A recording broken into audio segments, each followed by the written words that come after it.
Gaurkoa da azkenengo saioa.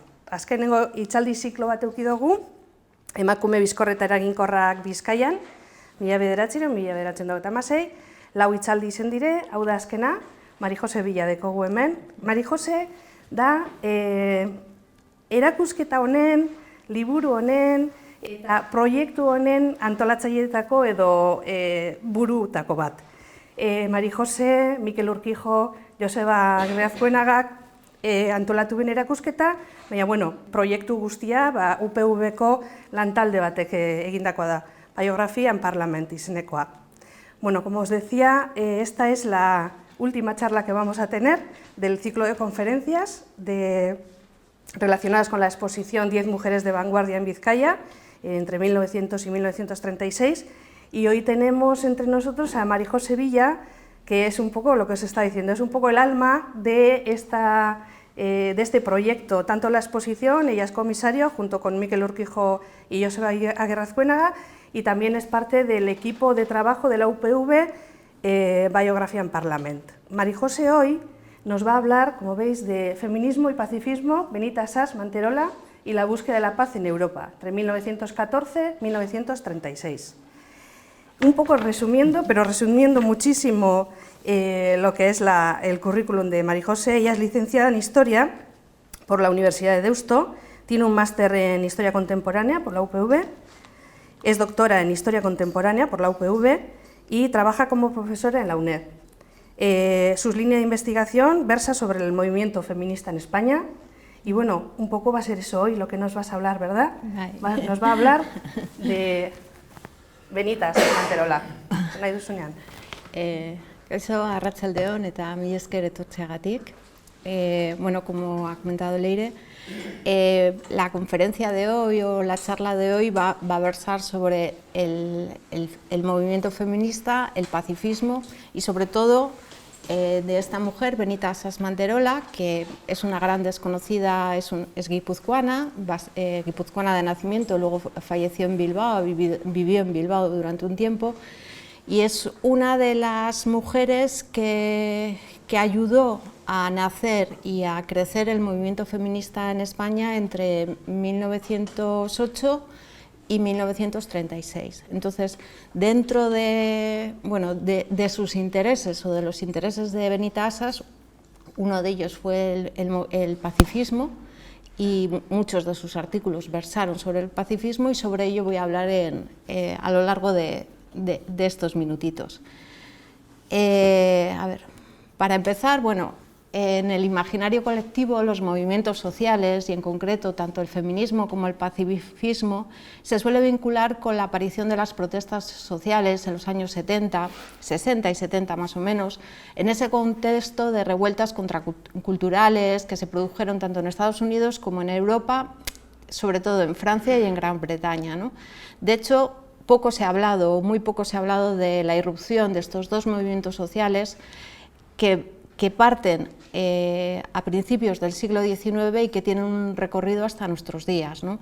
Y tampoco se ha hablado de esa evolución del movimiento feminista y del movimiento pacifista, que estuvieron muy interconectados tanto a finales del XIX, principios del XX, pero también, como vemos en estas imágenes, también estuvieron muy interconectados en esas protestas sociales del mayo del 68, esas protestas contra cultura y también esas protestas derivadas de esa revolución sexual que vamos a tener en los años 60, esa segunda ola de feminismo, que algunos estudiosos hablan de segunda, otros de tercera, dependiendo de a quién leas va a haber una diferencia, pero vamos a hablar de esa segunda ola de feminismo y muchos pensamos que el feminismo es de hace poco, o el movimiento feminista tuvo su importancia o tuvo su primer impulso en los años 60 y 70 y se nos olvida que es un movimiento que parte de finales del 19, o sea, finales del 18, principios del 19. Y por otra parte el movimiento pacifista también, también vamos a ver cómo ese movimiento pacifista lo vamos a tener a principios del siglo XIX, ya vamos a tener estos primeros manifestaciones pacifistas, ¿no?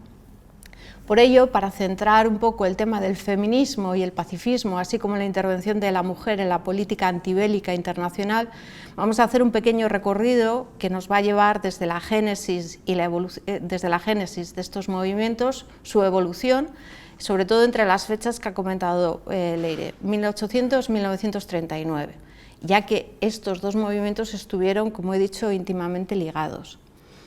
En primer lugar, debemos apuntar, bueno, el feminismo, ¿no?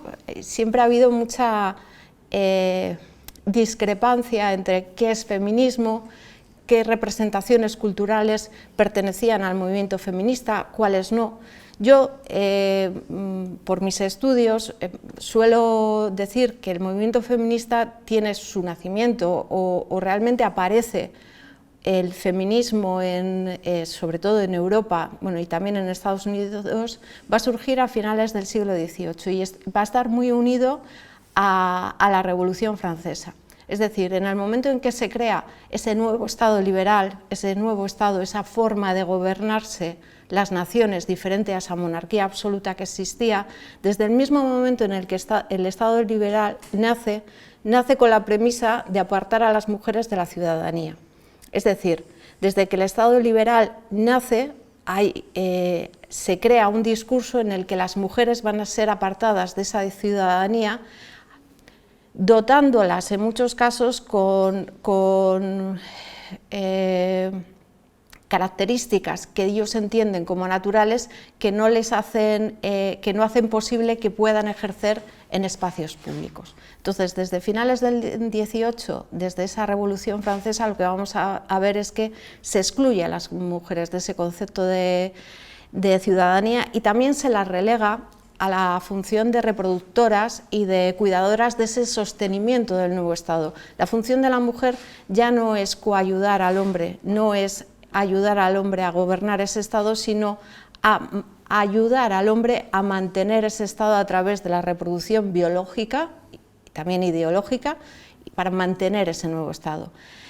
La mujer queda, por lo tanto, apartada de ese nuevo Estado liberal que a finales del XVIII y durante el XIX no podemos hablar todavía de democracias plenas, pero sí que los hombres van a tener acceso a una ciudadanía, van a poder ejercer sus derechos políticos, más o menos, dependiendo de los periodos, más o menos con limitaciones, mientras que las mujeres en ningún caso van a poder ejercer, ¿no? Y lo más importante para mí es que en ese momento es cuando las mujeres toman conciencia de que pertenecen a un grupo discriminado, que está denigrado por las leyes y comienzan a agruparse. Antes de eso, porque muchas veces hemos oído, ¿no? Pues el feminismo de Santa Teresa de Jesús. No, Santa Teresa de Jesús no era feminista.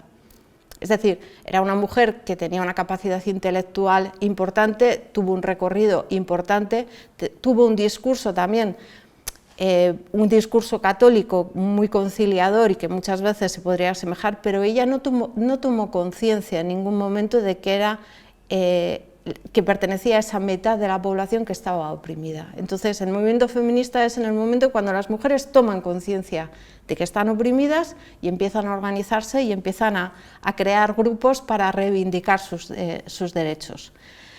Junto a este hecho político, es decir, apartar a las mujeres de la política, de este Estado liberal, a lo largo del siglo XIX se va a desplegar todo un corpus teórico en el que otorgaba cualidades naturales diferentes a los hombres y a las mujeres, basadas directamente en la diferencia sexual, ¿no? De esta manera se creó la idea de el hombre activo, mientras que la mujer era pasiva, el hombre es valiente, mientras que la mujer es descrita como sumisa, el hombre es creador, mientras que la mujer es reproductora, ¿no? Al naturalizar, es decir, al naturalizar estas diferencias, se va a construir el discurso de género en las que estas características que son culturalmente otorgadas, es decir, que no son reales, no son inherentes a las mujeres, pero sí que se las otorga a las mujeres, se las da a las mujeres, se las cosifica de esa manera, lo que va a provocar es que va a parecer o se va a creer que estas características van a ser inmutables, es decir, que no se pueden cambiar, que son inherentes a al propio sexo, ¿no? Así pues, tenemos mucha literatura sobre el discurso médico, sobre el discurso social y jurídico, que van a sentar estas bases pseudocientíficas, porque realmente son pseudocientíficas, en las que las mujeres, por sus rasgos otorgados, es decir, son otorgados pero que se dan por buenos, rasgos psicológicos y fisiológicos, también van a estar apartadas del mundo político por no tener las mismas características que los hombres, que esas características de los hombres son las que realmente dotan al hombre de su capacidad para ser un ser político, mientras que las mujeres, pues no. Las primeras voces que se van a alzar contra esta discriminación van a ser, bueno, como veis aquí, pues por una parte va a ser Olympia de Gucht y Mary Wollstonecraft, que van a denunciar esta subordinación de la mujer y también este apartar a las mujeres del mundo político. Así pues, estas propuestas personales de estas mujeres, finales del 18, principios del 19, vamos a ver cómo a partir de estas propuestas personales vamos a ir viendo a lo largo del siglo XIX cómo se va a configurar este movimiento feminista. Sobre todo va a ser en este momento va a ser en el mundo anglosajón, donde se van a crear estos grupos feministas y hay que decir que el movimiento feminista, desde que comienzan estos primeros grupos a organizarse y a tener verdadera relevancia pública, van a ser movimientos que van a tener una vocación internacional desde el primer momento, es decir, van a intentar conseguir la unidad de todas las mujeres en la lucha por la igualdad. También van a ser interclasistas, es decir, que no vamos a encontrar en estos movimientos feministas mujeres de clases trabajadoras, de clases altas. Sí es verdad que muchas de ellas, las más relevantes, van a ser mujeres de clase alta. ¿Por qué? Bueno, pues porque tenían ese acceso a la educación, porque tenían los medios de vida suficientes para poder hablar en público, para poder tener una independencia, ¿no? Y también a menudo, no siempre, pero a menudo se declararon apartidistas, es decir, no apolíticas, pero sí apartidistas. Algunas se circunscribieron dentro de partidos políticos y es verdad que utilizaron los contactos con los partidos políticos para conseguir esa igualdad, pero muchas de ellas no se circunscribieron a ningún partido político en concreto. Estamos hablando del siglo XIX. Como ya he dicho, estos dos focos vamos a tener en Estados Unidos y Gran Bretaña. En Estados Unidos, en 1869 se va a crear la primera asociación, que es la Asociación Nacional de Mujeres Sufragistas, y también se va a crear otra asociación, las vemos aquí, Asociación de Mujeres Americanas Sufragistas. Será ya en 1890 cuando estas dos asociaciones y otras muchas se van a aglutinar en una asociación nacional. Lo que vamos a ver a lo largo de esta conferencia es que estas mujeres, el movimiento feminista, es un movimiento que va a necesitar los contactos no solamente nacionales sino internacionales. Tienen muy claro desde el principio que para conseguir sus reivindicaciones van a tener que agruparse no solamente a modo de asociación, sino a modo de nación, incluso ampliar su campo de acción, ¿no? Bien, entonces en esos años, bueno, pues tenemos dos asociaciones, las que he mencionado. En 1890 se van a fusionar en la Asociación Nacional Americana de Mujeres Sufragistas. Sus acciones estaban sobre todo enfocadas en visibilizar sus reivindicaciones, las reivindicaciones de igualdad y sobre todo conseguir el sufragio femenino, pero también, bueno, otras reivindicaciones que ya vamos a ver, porque no solamente se van a circunscribir a lo político, sino que van a intentar mejorar de alguna manera otras cuestiones que no solamente atañan a las mujeres, ¿no? Y la forma de organizarse pues las vemos aquí con desfiles, muchos desfiles, actos públicos, mítines. Son fotos muy bonitas, la verdad es que son muy chulas de las mujeres sufragistas. Por otra parte, el movimiento sufragista inglés también tuvo un gran impacto y va a tener un gran impacto en Europa. O sea, en Europa vamos a tener realmente el motor del movimiento feminista europeo va a ser en gran medida este movimiento sufragista inglés, que la primera asociación también data de 1867, va a ser la Asociación Nacional de Mujeres Sufragistas, que gracias a esta asociación se van a crear otras asociaciones, pero también va a crear filiales a ella. Entonces vamos a ver cómo crean una verdadera red en toda Gran Bretaña, una verdadera red de mujeres sufragistas. Las inglesas, las mujeres sufragistas inglesas, igual que las americanas, van a iniciar campañas, pero no solamente para pedir el voto, sino también para que las mujeres casadas puedan conseguir gestionar su patrimonio, que no podían, o que las mujeres pudieran entrar en la Universidad de Oxford, que no podían tampoco. Y también, por supuesto, el derecho a voto, que consiguieron el derecho a voto, pudieron votar las mujeres en las elecciones municipales, pero pensar que estamos hablando 1867 y el derecho a voto de las mujeres en Gran Bretaña fue en 1920, pero solamente en las elecciones municipales, aunque pudieron ser elegibles, es decir, no podían votar, pero sí se podían presentar. O sea, es una larga lucha, bueno, la larga lucha que llevamos hasta ahora, ¿no? Pero pensar un poco todo el tiempo, todo el esfuerzo y todo el trabajo que tuvieron estas mujeres, y consiguieron avances, por supuesto que sí, los que he dicho, pero también consiguieron bastante frustración. Por eso, las mujeres sufragistas en Inglaterra, en Gran Bretaña, que no ocurrió en Estados Unidos, hubo una escisión de la Unión Nacional de Mujeres Sufragistas, hubo una escisión que a partir de 1908 empezaron acciones de protesta, pero acciones ya violentas, es decir, ya empezaron a protestar, ya empezaron a manifestarse, empezaron también con las huelgas de hambre porque las detenían, y entonces, bueno, ya conocéis, hay una película muy bonita, Las Sufragettes, que creo que está en alguna, y es súper chula de ver, y para entender ese mundo que es como muy agradable de ver, y sobre todo de entender ese hartazgo, ¿no?, de esas mujeres también, que luego hablaré de ello, ¿no?, esa idea de que la mujer es pacífica, sí, claro, pero también puede ser contestataria, también puede tener actos, porque hubo algún acto más o menos violento, o sea, algún artefacto pusieron, alguna cosa de esas, pero no mucho más, ¿no? Esto se acabó con la Primera Guerra Mundial. Pero sí que es verdad que también hay que entender eso, que desde 1867 iban reclamando sus derechos de forma pacífica, con estos desfiles, con los mítines, pero no conseguían nada, realmente no consiguieron nada. A ver...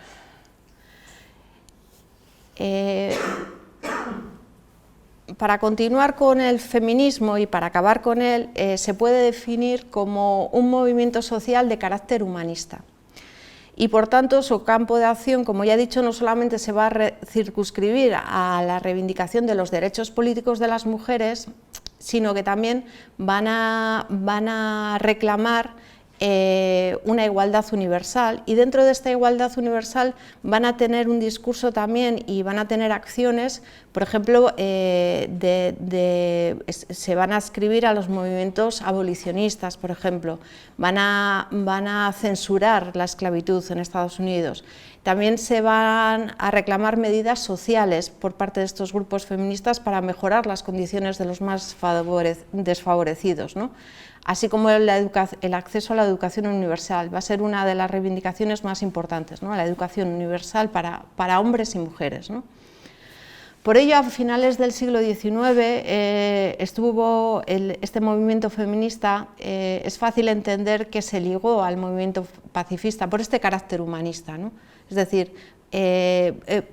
por una parte seguía esa estela o esa línea del movimiento feminista de mejorar la situación no solamente de las mujeres sino de toda la población, y por otra parte les daba la oportunidad de poder intervenir de alguna manera en la política internacional, que era una de sus aspiraciones, intervenir en la política y dar un giro a esa política en esos momentos tan complicados que van a ser principios del XIX, con cada vez una escalada, no de violencia, pero sí de tensión que desembocará en la Primera Guerra Mundial. Antes de seguir con el pacifismo, hay tres términos que quiero, porque muchas veces usamos pacifismo, antimilitarismo y antibelicismo de la misma manera, pero no son lo mismo. Entonces, como voy a hablar de estos conceptos, pues vamos a explicarlos un poco. El antimilitarismo es el rechazo al estamento militar de la esfera política, es decir, está en contra de tener un ejército y que ese ejército tenga cualquier tipo de ascensión sobre la política, ¿no? Esto lo que quiere decir es que no todos los antimilitaristas eran pacifistas, pero sí todos los pacifistas o las pacifistas eran antimilitaristas, ¿no? Pedían que no tuvieran esta influencia, ¿no? Por otra parte, el pacifismo, rechazo frontal a cualquier tipo de violencia, y por otra parte el antibelicismo, ¿no? El antibelicismo está ligado a los anteriores, es decir, sí, es cierto, está ligado a los anteriores, pero se va a vincular más a la experiencia vivida en las guerras, es decir, este antibelicismo va a aparecer más después de sufrir una guerra, ¿no? y sobre todo se van a centrar en las críticas al sufrimiento y bueno, pues al sufrimiento de la población. A finales del 19, como digo, bueno, en Europa y en Estados Unidos va a arraigar este feminismo pacifista, que podemos hablar verdaderamente de un feminismo pacifista que se inicia en el siglo XIX, ¿no? A finales. El pacifismo cuando aparece a mediados del siglo XIX va a tener sobre todo un carácter antimilitarista y va a estar relacionado sobre todo con el mundo obrero, con el mundo obrero internacionalista, con las culturas políticas de izquierdas, con el anarquismo y con el sindicalismo. Ya en 1854, con la guerra de Crimea, que es una de las primeras experiencias bélicas que realmente sacude a este movimiento feminista, ¿no? por la cantidad de muertos que hay en la guerra de Crimea y también por la violencia, y a partir de 1854 se va a producir estos llamamientos, o se va a empezar o se va a intentar conformar una primera asociación pacifista femenina, ¿no? De carácter, eso sí, internacional, pero será ahora, en 1895, cuando se va a crear la primera organización de feminismo pacifista. Va a ser en Francia y va a ser la Unión Internacional de Mujeres, y más tarde se va a crear la Liga de Mujeres por el desarme internacional. Estas primeras asociaciones del feminismo pacifista van a ser bastante moderadas y van a tener un carácter bastante elitista, lo que va a hacer que muchas asociaciones feministas o femeninas se unan a este movimiento feminista pacifista, ¿no?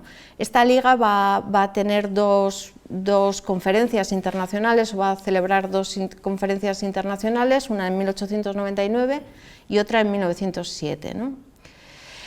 El discurso de este feminismo pacifista se va a basar sobre todo en propuestas de soluciones pacíficas a los conflictos bélicos. Van a intentar poner encima de la mesa iniciativas para acabar con las guerras, pero no van a ser iniciativas naif, no van a estar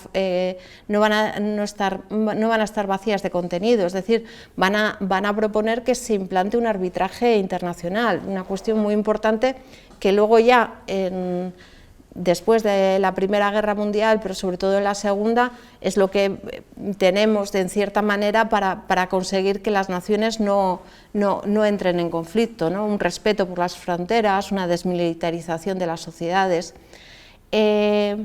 Además, se consideraba que el feminismo pacifista consideraba que las mujeres habían sido instruidas en una cultura no militarista y también pacifista, ¿no?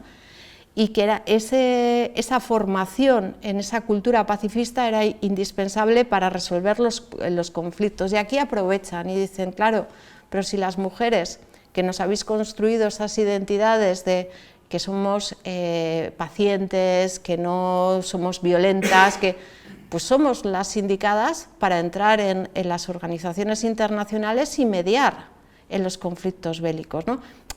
El feminismo aprovecha cualquier oportunidad para poder entrar en política, y una de esas vías era esta, ¿no? Decir, vale, decís que las mujeres somos diferentes, decís que las mujeres tenemos estas características, vamos a aprovecharlas. Nos habéis enseñado esto, a ser pacíficas, vale, bien, pues ahora las vamos a aprovechar. No cuajo el discurso, pero bueno, ese era el discurso que ellas tenían, ¿no?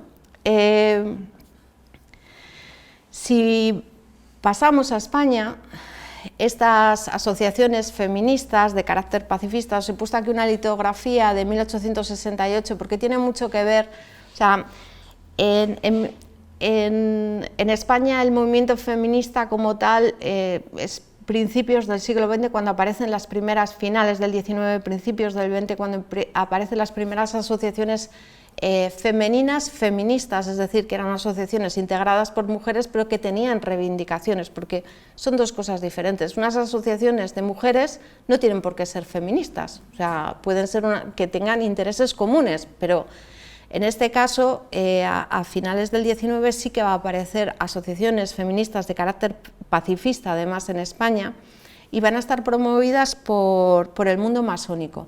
El mundo masónico va a ser el primero en permitir entrar a las mujeres o crear a las mujeres logias específicas de ellas. También hubo logias mixtas, cosa que durante un tiempo. Ahora creo que en el mundo masónico no dejan entrar a la logia más importante de España, creo que no es mixta, no dejan entrar a las mujeres, algo me comentaron, tengo oído, pero bueno, en aquella época el mundo masónico dio un gran impulso al movimiento feminista y al movimiento pacifista, ¿no? Estas primeras asociaciones van a planificar acciones contra la guerra, contra el servicio militar, contra el impuesto al consumo, y también van a politizar los espacios domésticos potenciando la defensa de las libertades y la paz, es decir, a finales del siglo XIX lo que vamos a encontrar es una contestación por parte de estos grupos, por parte de las mujeres en general, es decir, tenemos que pensar que a finales del XIX España había sufrido ya varias guerras civiles, las guerras carlistas, también en España estaba teniendo un problema muy grave con las colonias, con lo cual se mandaban quintas a la guerra, se reclutaba a los jóvenes para ir a la guerra, normalmente los que no tenían dinero, los que tenían dinero no, y eso sí que provocó una movilización de las mujeres, siempre había provocado esa movilización de las mujeres contra la guerra, ¿no? Sobre todo con este sentimiento antibelicista, es decir, ante la experiencia de una guerra, pues un rechazo a ella, pero ya a finales del XIX sí que vamos a ver cómo estas mujeres del mundo masónico ya van a orquestar de alguna manera estas reivindicaciones feministas y pacifistas a la vez, ¿no? A medida que avanzan estos primeros años del siglo XX, vamos a ver cómo en Europa, en España, en el mundo en general, vamos a ver cómo la militarización de la sociedad, de las naciones, va a haber una carrera armamentística, también esa tensión que he hablado antes en las naciones cada vez iba en aumento, ¿no? Por ello, a partir de, pero ya en 1905, 1906, a este primer núcleo de feminismo pacifista que vemos en el mundo masón, sí que se van a unir voces individuales que van a reclamar bueno, pues una vía pacífica o el pacifismo, ¿no? Vamos a tener a Carmen de Burgos, que es muy conocida, que era escritora y periodista, además cubrió la guerra en el norte de África, Belén Sárraga, y también vamos a tener a Benita Asas Manterola. Es una de estas mujeres que va a hablar de feminismo, a hablar de pacifismo y va a reclamar que las mujeres tengan que estén en el mundo político, ¿no? Bueno, como he dicho antes, Benita Asas Manterola, guipuzcoana de nacimiento, va a pertenecer a la vanguardia de estas mujeres que van a luchar por conseguir la igualdad entre hombres y mujeres en un tiempo histórico nada favorable, de hecho, o sea, nada es nada. Las acciones que emprendió de forma individual o colectiva ayudaron a que el movimiento feminista en España se consolidase y adquiriese una relevancia suficiente para poder influir en las decisiones políticas de la Segunda República. Tenemos que pensar, porque siempre parece, ¿no?, cuando hablamos del voto femenino en España, ¿no?, octubre del 31, ¿no?, Clara Campoamor. Claro, sí, por supuesto, Clara Campoamor hizo un trabajo increíble en el Congreso de los Diputados, pero para que Clara Campoamor llegase hasta ese momento, o Victoria Kent, o Margarita Nelken, tuvo que haber un movimiento feminista lo suficientemente fuerte para, primero, conseguir visibilizar las reivindicaciones de igualdad de las mujeres, para conseguir influir en el mundo político y para que la Segunda República tomase como una necesidad, una primera necesidad, el voto femenino a las mujeres, porque realmente, como ya he dicho, el Estado liberal no era feminista. De hecho, el Estado liberal expulsó a las mujeres del mundo público.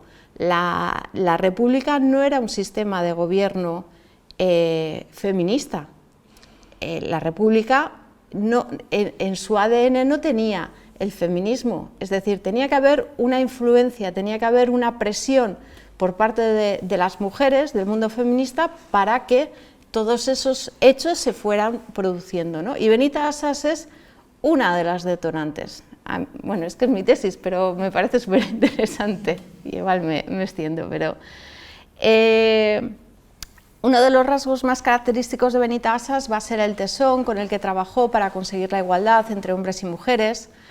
Desde su primer artículo sobre el movimiento feminista y sobre el movimiento sufragista, sobre todo, que se titula, y el título es encantador, Los hombres se asustan, y lo escribió en 1908, hasta el último, que escribió en plena dictadura franquista, en 1957, que se titula A propósito del sufragismo, Asas va a demostrar un compromiso total con el movimiento feminista y además va a demostrar su certeza absoluta de que el feminismo era el camino correcto para conseguir la emancipación completa de las mujeres.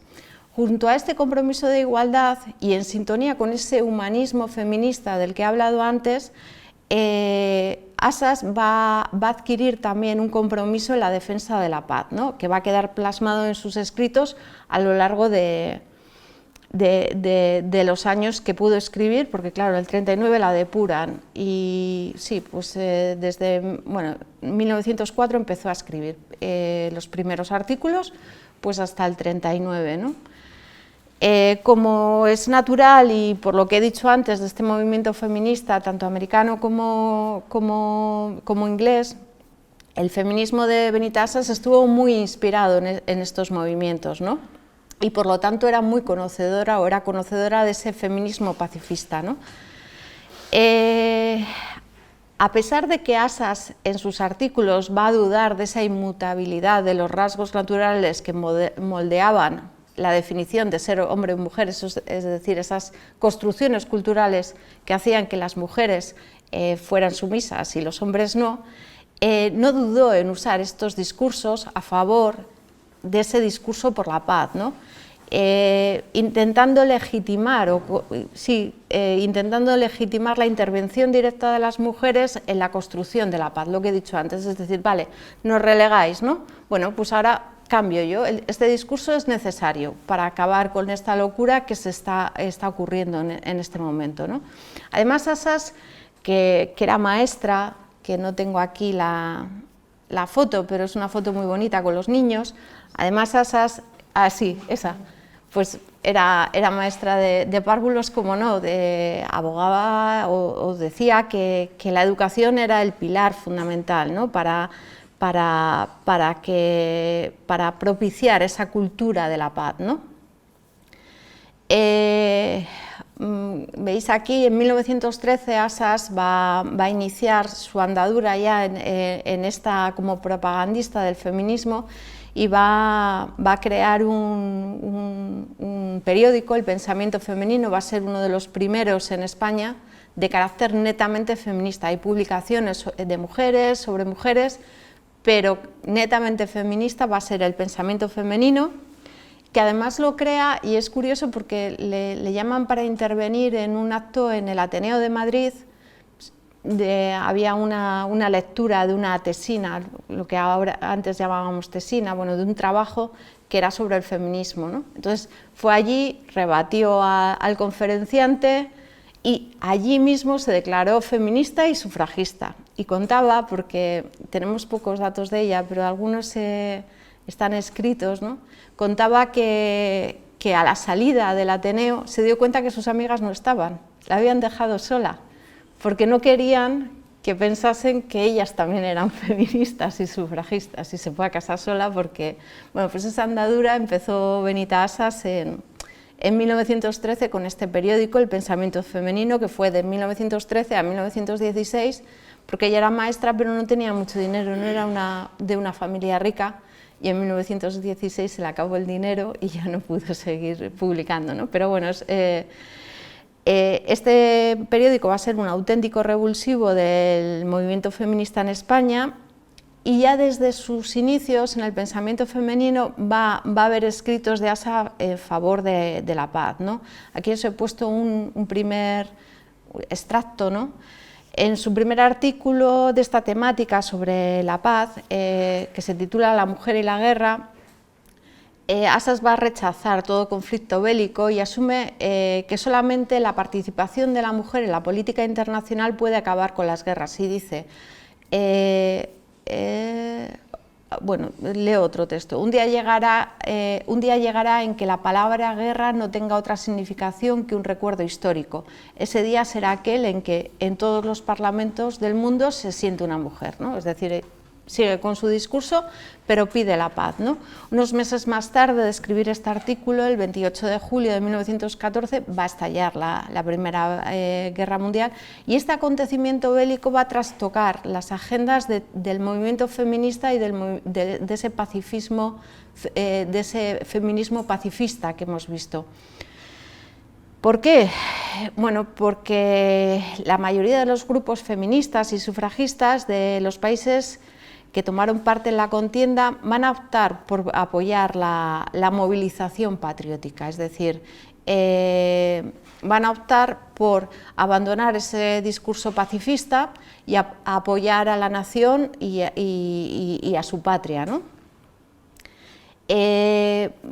Se suele explicar que la creciente militarización de la sociedad europea a mediados del siglo XIX ya había dado inicio a este sentimiento patriótico y nacional de las mujeres, que bueno, en el momento de peligro, es decir, inicio de la Primera Guerra Mundial, pues las mujeres se van a poner a trabajar por la nación, a trabajar, a ayudar a hacer la guerra, en vez de ayudar a buscar una vía pacífica, ¿no?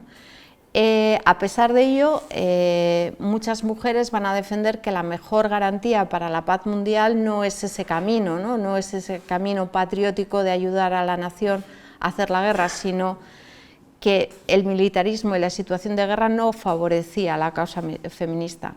En España, Benita Asas lo tuvo más fácil. ¿Por qué? Porque España fue neutral. Entonces, al ser neutral, ese discurso patriótico no creó tantos problemas, ¿no? En este contexto, Asas también va a reflexionar sobre la idea de patria o patriotismo frente al concepto de paz, y de una forma más serena que ocurrirá en otros países, ¿no?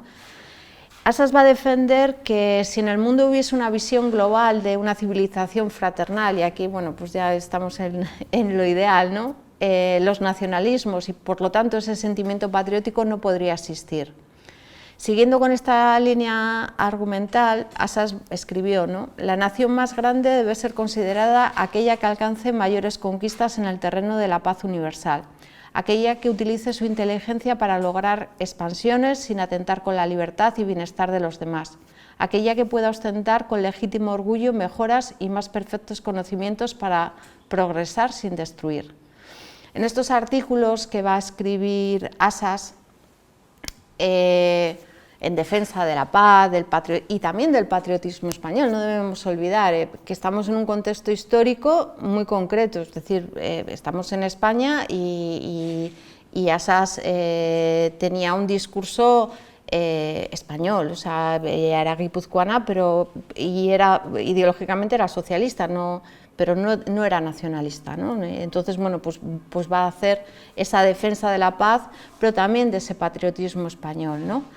Y esa defensa va a ser un claro reflejo de esa disyuntiva que va a llevar al movimiento feminista internacional a fracturarse en este momento, ¿no? Benita Asas va a asumir, como dice Mary Nash, una historiadora, la defensa de los derechos de las mujeres y desarrollará un rol internacional notable en la promoción de la cultura de la paz, ¿no? Asas en sus artículos va a decir, vale, bien, o sea, la paz universal es necesaria, aunque va a rechazar el desarme mundial porque entendía que no era una situación que favoreciese el conflicto, ¿no? Por todo ello, tuvo varias iniciativas en esta lucha por la paz, recoger firmas, pero la más importante quizás es ella desde Pensamiento Femenino va a lanzar la idea de que hay que escribir un libro que a modo de decálogo persiguiese la erradicación de la cultura de la guerra, ¿no?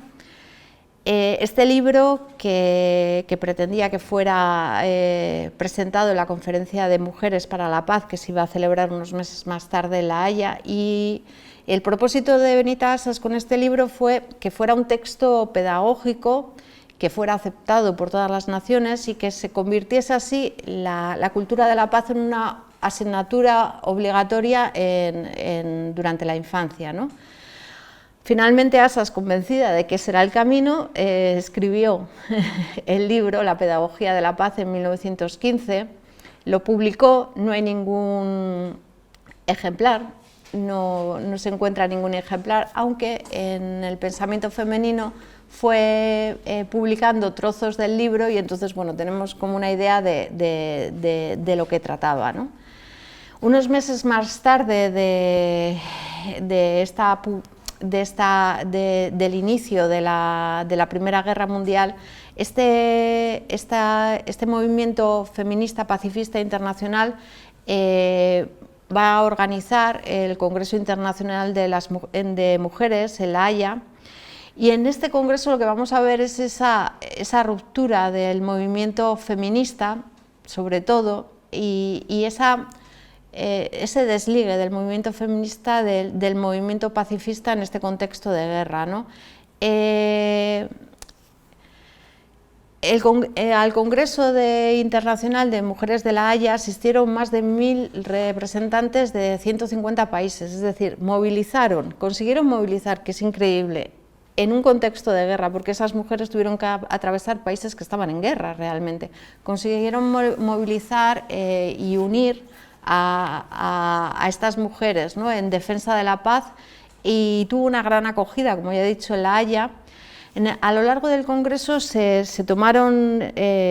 aprobaron resoluciones muy importantes, aunque debemos destacar sobre todo la declaración de intenciones de estas mujeres que decían que Mujeres Reunidas en Congreso Internacional protestamos contra la locura y el horror de la guerra, que lleva consigo un sacrificio irresponsable de vidas humanas. Es decir, ellas desde el principio van a condenar la guerra, pero también van a hacer propuestas, ¿no?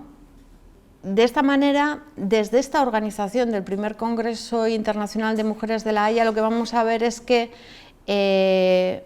van a tomar partido, van a hacer resoluciones o van a aprobar resoluciones muy importantes, pero sobre todo van a colocar a las mujeres en el plano internacional, en la política internacional. Las van a dotar de la capacidad de incidir en decisiones internacionales. De hecho, el presidente de Estados Unidos, Wilson, en 1918, en los famosos 14 puntos de Wilson, va a tomar las resoluciones del Congreso Internacional de Mujeres de La Haya, algunas de las resoluciones las va a tomar para proponer hacer una propuesta de paz, ¿no?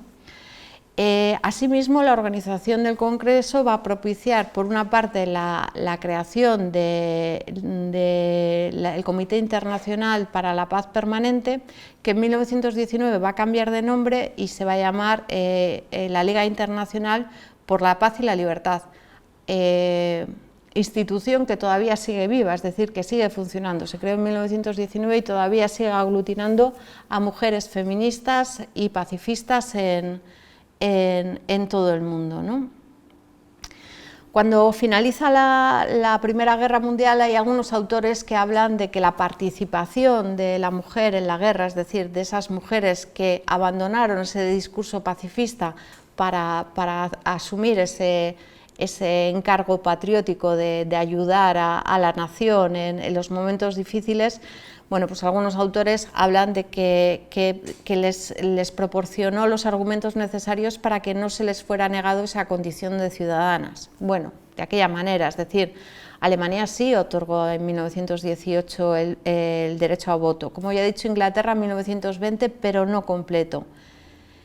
España en 1931, pero Francia en 1944, y en Francia hubo, creo que fueron 9 propuestas, o sea, se aprobó el voto femenino 9 veces en el Congreso y fue denegada 8 en el Senado, es decir, que había una resistencia bastante importante a que las mujeres, es decir, a pesar de haber participado en la contienda, a pesar de ser motores económicos durante la guerra, tampoco fue algo que fuera inmediato, ¿no? O sea, la ciudadanía se les era negada incluso cuando habían participado de alguna manera en la guerra, ¿no? En el caso de Benita Assas, una vez finalizado el conflicto, Assas esas experiencias y sobre todo el estar en contacto con ese movimiento feminista internacional, ¿no? Y también el ser conocedora de esas asociaciones de feminismo pacifista, lo que le va a llevar a Benita Assas es, en primer lugar, en 1916 cierra el pensamiento femenino, pero sí que le quedó claro que lo importante era crear una asociación de carácter feminista, de carácter nacional en España, ¿no? Ella, con otras mujeres muy importantes también, van a crear en 1919 la primera Asociación Nacional de Mujeres Españolas. Va a ser la primera asociación, bueno, la primera, es decir, por unos días, porque realmente no se consiguió. Benita Assas y sus compañeras no consiguieron aglutinar al feminismo español en una única asociación, se crearon varias, y lo que sí que consiguieron es crear el Consejo Supremo Feminista. El Consejo Supremo Feminista era una asociación, una institución nacional que aglutinaba a las asociaciones feministas de España y que tenía podía representar a las asociaciones feministas en España en foros internacionales, bien feministas, bien de feminismo y pacifismo, ¿no?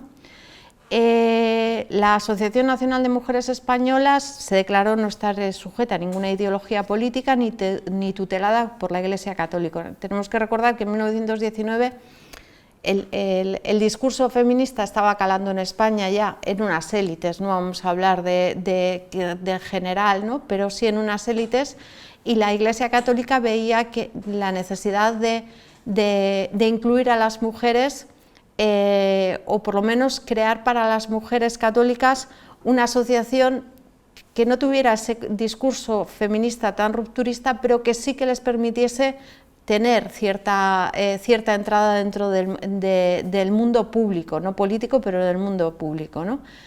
Benita Assas va a crear, va a ser fundadora de esta asociación, del Consejo Supremo Feminista, de la Juventud Universitaria Femenina y también del Liceo Club Femenino Español, es decir, está en todas las asociaciones más importantes de España, ¿no? Sobre todo la idea de Benita Assas es que las mujeres españolas tuvieran la oportunidad de expresar sus anhelos, sus necesidades también en foros internacionales, ¿no? En 1924 Benita Asas va a ser nombrada presidenta de la AMNE y también va a ser directora de este periódico Mundo Femenino, que también era un periódico feminista, ¿no? Ese era el órgano de difusión, ¿no?, de la asociación.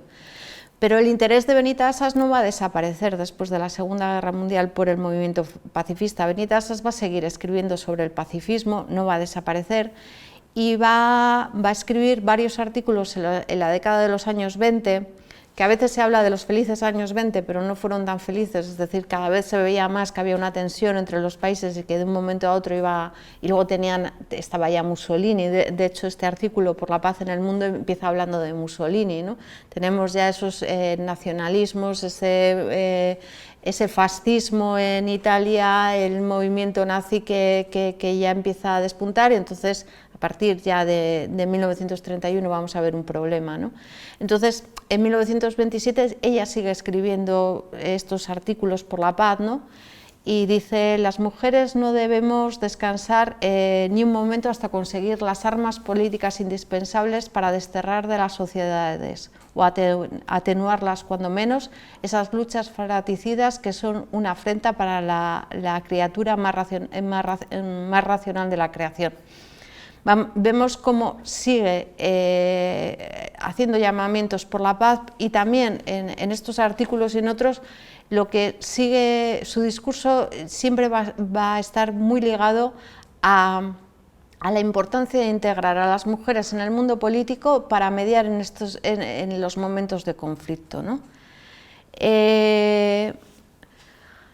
Como ya he dicho, los años 20 no fueron tan felices, y a partir de 1929 ya se ve como en Europa hay una tensión cada vez más importante, ¿no? Se va a crear en España la primera asociación femenina de carácter pacifista, que se va a llamar la Liga Femenina Española por la Paz. Esta liga va a aglutinar a mujeres como Clara Campoamor, Victoria Kent, Benita Asas. Aquí tenemos a Benita con el vestido de flores, que es que está muy maja, es tan pequeñita, Clara Campoamor al lado y de los Ríos, el ministro, detrás de ellas, ¿no? Es un homenaje que le hicieron a Clara Campoamor cuando se otorgó el voto a la mujer, ¿no? Entonces vamos a tener esta primera Liga Femenina Española por la Paz. Va a ser la primera asociación nítidamente feminista y pacifista española, ¿no? Y vamos a tener, bueno, pues dentro de Matilde Iuzzi y otras muchas, ¿no? Encarnación de Gorbea, van a crear esta asociación. Y Asas se va a implicar mucho en este proyecto porque, bueno, era un proyecto de pacifismo y de feminismo que le interesaba sobremanera. Iba a participar también en los actos, en un mitin en el Teatro Victoria Eugenia en Madrid en 1930, y también intentó visibilizar la Liga a través de sus artículos. Hizo bastantes artículos que tenían que ver con la Liga, los objetivos de la Liga, y también las actividades que hacían, ¿no? También hizo una petición a la Sociedad de Naciones en diciembre de 1930, donde pidió la colaboración directa de la Sociedad de Naciones para la creación de un congreso femenino, y que en el seno de esta institución de la Sociedad de Naciones se incorporasen a las comisiones que trataban temas relacionados con la paz o con la guerra, incorporasen a mujeres, ¿no? Hizo esa petición en 1930. En 1932 la Liga, que estuvo unos meses sin tener mucha actividad, decidió reunirse de nuevo en el Liceo Club. Esta vez decidió que sería exclusivamente cultural y con fines universales, ¿no? Otra de las asociaciones que se crean a partir de los años 30 en España de carácter pacifista en un principio va a ser la Asociación Mujeres contra la Guerra y el Fascismo. Esta asociación realmente es una asociación internacional, es decir, es una asociación que se crea en el seno del Partido Comunista y que va a tener su representación en España y será su presidenta Dolores Ibárruri. La Asociación contra la Guerra y el Fascismo, que se fundó en España en 1933, como ya he dicho, de ideología comunista, sí en sus primeros momentos va a tener ese carácter pacifista, es decir, va a manifestarse en contra de cualquier violencia, pero a partir de 1936, bueno, ya a partir de 1935, pero en 1936 va a cambiar de nombre, va a ser la Asociación de Mujeres Antifascistas, y vamos a pasar a ese antimilitarismo, es decir, ¿os acordáis que hablamos del antimilitarismo, ¿no? La AMA, bueno, son las siglas Asociación de Mujeres Antifascistas, va a pasar de ser una asociación que se entiende como una asociación pacifista y feminista, va a ser antimilitarista. ¿Por qué? Bueno, porque va a rechazar que el ejército tenga que el ejército esté presente en la vida política, va a intentar que el ejército no tenga esa influencia, pero por su parte va a apoyar los grupos de milicianos, por ejemplo, pero también los grupos que a partir del inicio de la guerra civil van a encontrar anarquistas, comunistas, es decir, estos grupos que van a ser más violentos, ¿no? Entonces ya no son pacifistas, no podemos hablar de ellas como pacifistas, pero en el 33, cuando se crean, sí tienen. Y aquí en el País Vasco también existió una filial de Mujeres contra la Guerra y el Fascismo. En Bilbao tenían una revista que se llamaba Mujeres, que se editó aquí en Bilbao también, en 1936, y Benita Asas participó también en esta asociación, fue socia, fundadora, bueno, no fundadora, pero fue socia de esta asociación, pero se limitó bastante su actuación.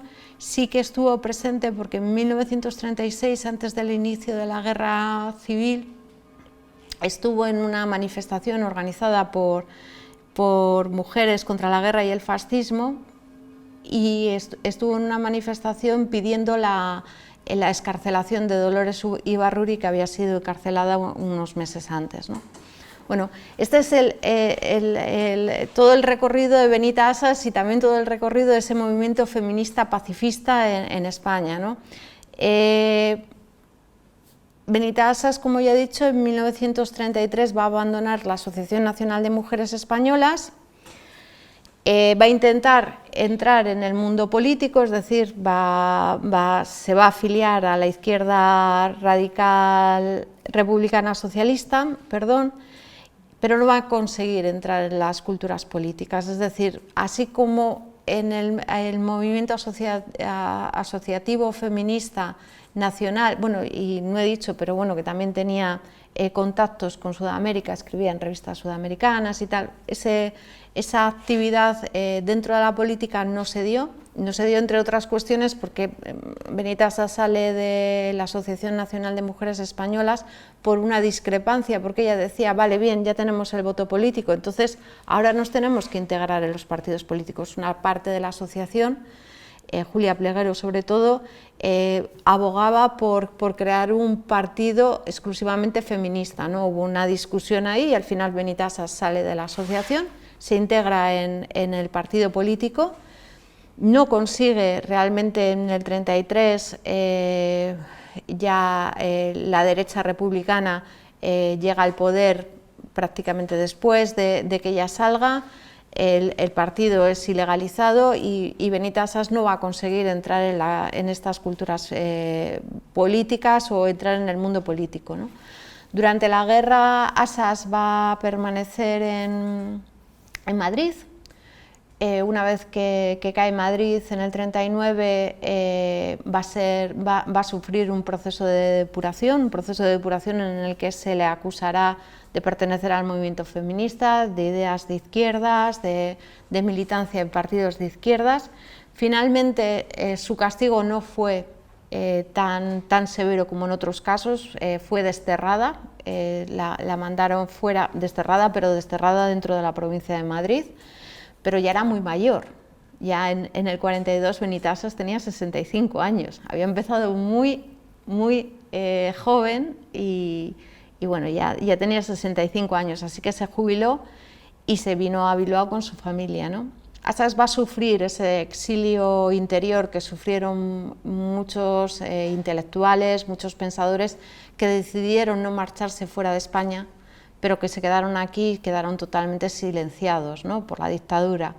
Solo en una ocasión va a salir de su retiro, va a escribir un par de artículos en la revista Gran Vía, 2 artículos de opinión contestando a otro autor que había escrito unos artículos bastante ofensivos contra el feminismo y contra el movimiento feminista y contra las feministas, que reproduce muchas de las cuestiones que tenemos ahora, es decir, que las feministas son feas, que son marimachos, que cosas de esas, o sea, ya se daban en el 20, en el 50 y desgraciadamente a veces lo tenemos que escuchar, ¿no? Entonces Benita Assas sale a defender ese movimiento feminista en 1957 y en la frase final, ¿no?, de su defensa escribe, ¿no?, sí, señor Chico, porque se llamaba así el hombre, ¿no?, soy feminista, no en dosis homeopáticas del 100%, sino del 1000 por 1000. Benita va a morir en Bilbao en 1968 a los 95 años de edad, o sea que tuvo una vida muy larga, pero bueno, y nada, pues eso más o menos es lo que os quería contar sobre el movimiento feminista, y ahora me preguntáis lo que queráis. Vale.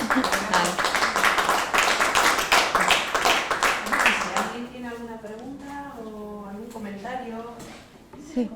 Sí. Sí. Cuando se trasladó hasta Nueva York y que hizo...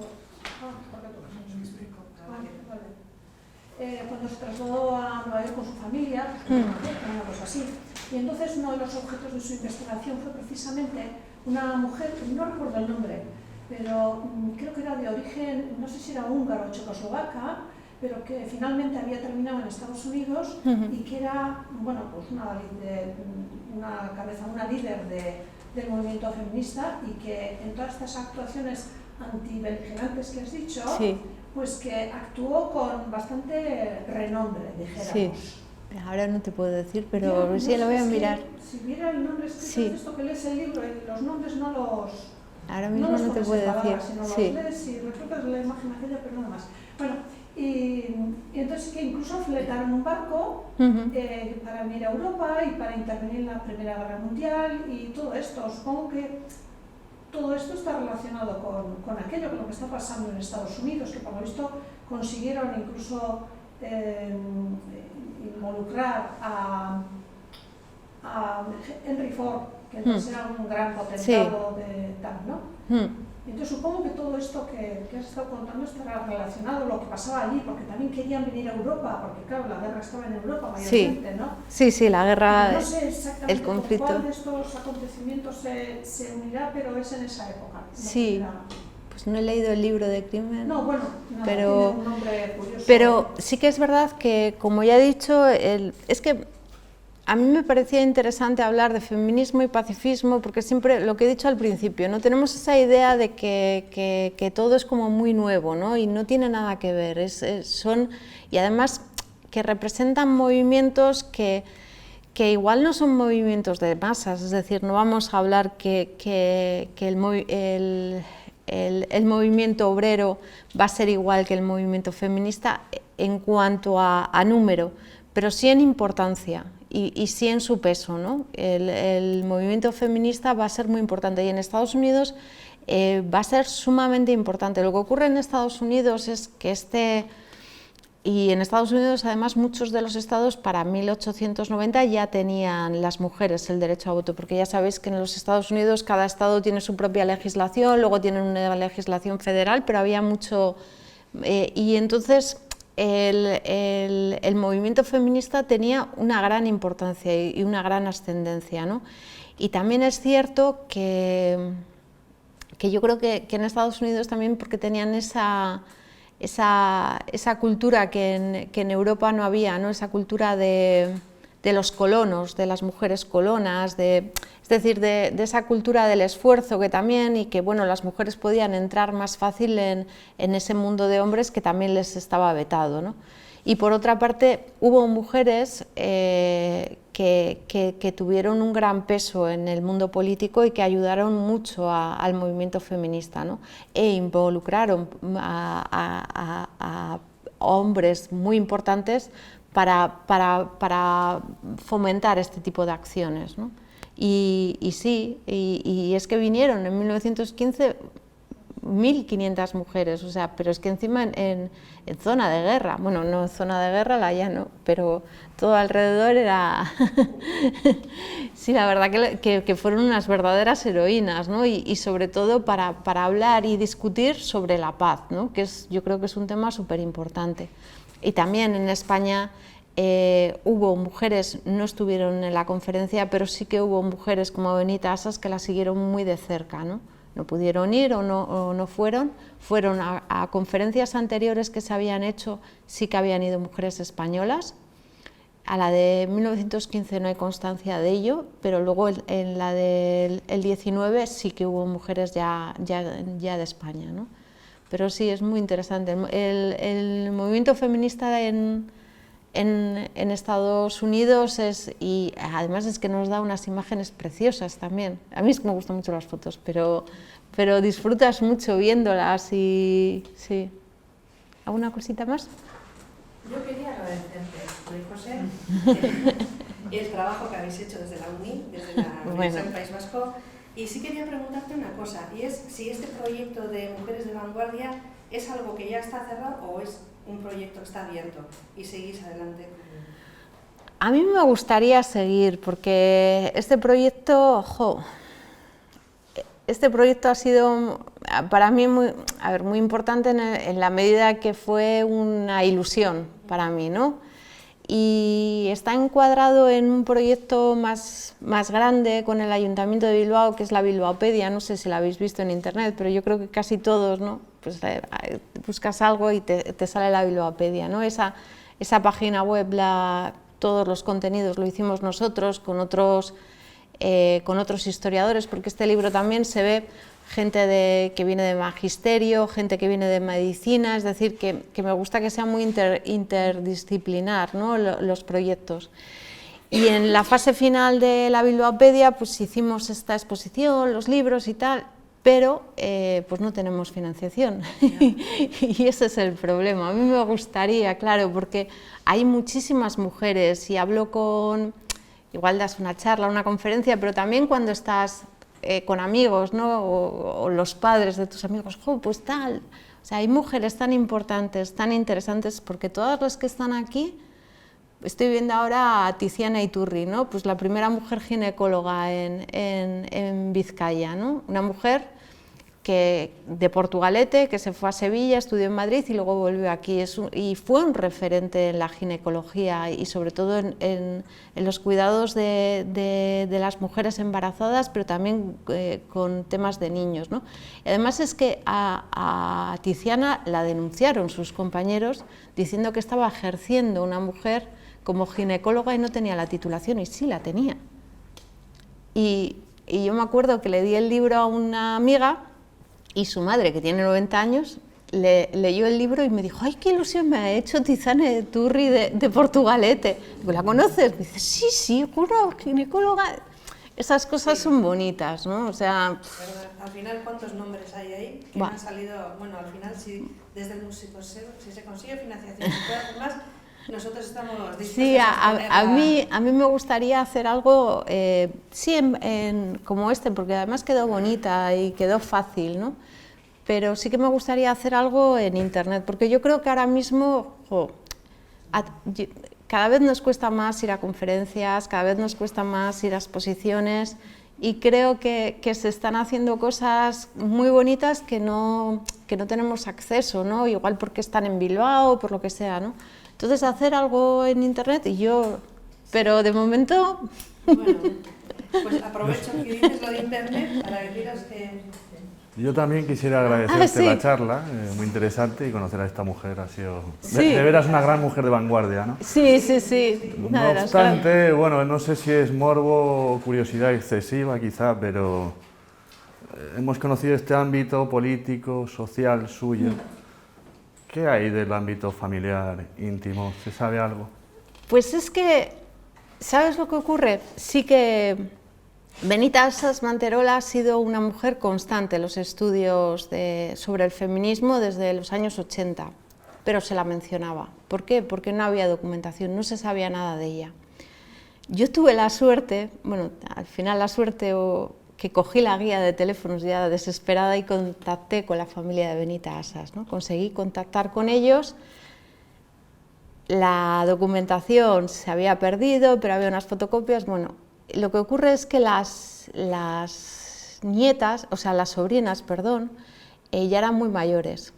Y el recuerdo que tenían de Benita Asas era el recuerdo de su tía querida, de su tía profesora, de su tía... No tenían ese recuerdo, fue muy difícil, hice varias entrevistas, pero no conseguí rescatar esa Benita Asas defensora del feminismo, porque no hablaba de ello realmente. O sea, cuando digo que se recluyó en ese exilio interior es eso, ¿no? Vino a Bilbao, no vivió con la familia, vivió con unas amigas que tenía, hasta que murieron las amigas, se quedó ciega por algún problema, pero consiguió recuperar la vista, la operaron en Barcelona. Hay una carta muy bonita que le escribe al cirujano, al oftalmólogo, y estuvo muy interesada por el mundo soviético. Sí que leía muchas cosas sobre el mundo de la URSS y tal, y no conseguí rescatar poco más, pero por eso mismo, ¿no? Porque era su... O sea, ella no... A ver, ellas sabían que había sido la directora de 2 periódicos, que había participado en el movimiento feminista, esas cosas sí que lo sabían, pero no, por lo que me dijeron, no era algo de lo que ella hablase, ¿no? Sí que les daba consejos, a ti no te diga nadie que no vales para nada, pero una de ellas ha fallecido, la otra se marchó a Madrid, y luego tiene otro sobrino en Valladolid, que con ese sí que he hablado, y que también, o sea, tiene pocos recuerdos, porque era muy pequeño. Tiene cartas de ella, porque era como muy de manualidades, le mandaba pajaritos, o sea, esa parte humana sí, pero muy poca. O sea, ¿qué hizo en Madrid? Bueno, donde vivió sí que sé, que vivió, o sea, cerca de Molino de Viento, ahí en el centro de Madrid, pero ¿cuál era su círculo? ¿Cuál era su día a día, aparte de ir a...? Nada. No, porque es una pena, pero se perdió todo.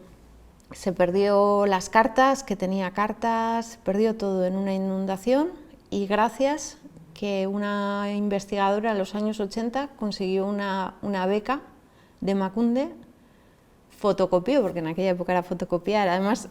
O sea, con el celo, o sea, como eran para ver bien, porque eran periódicos grandes, ampliado y tal, y esas fotocopias, desgraciadamente, esa mujer era joven, Regina San Juan, un cáncer de pulmón fulminante, y esa documentación se llevó a Madrid, donde otra historiadora que estuvo allí, pues sin que nadie la reclamase, hasta que yo, pues ya desesperada, dije, voy a coger la guía, o sea, tantos no puede haber en Bilbao.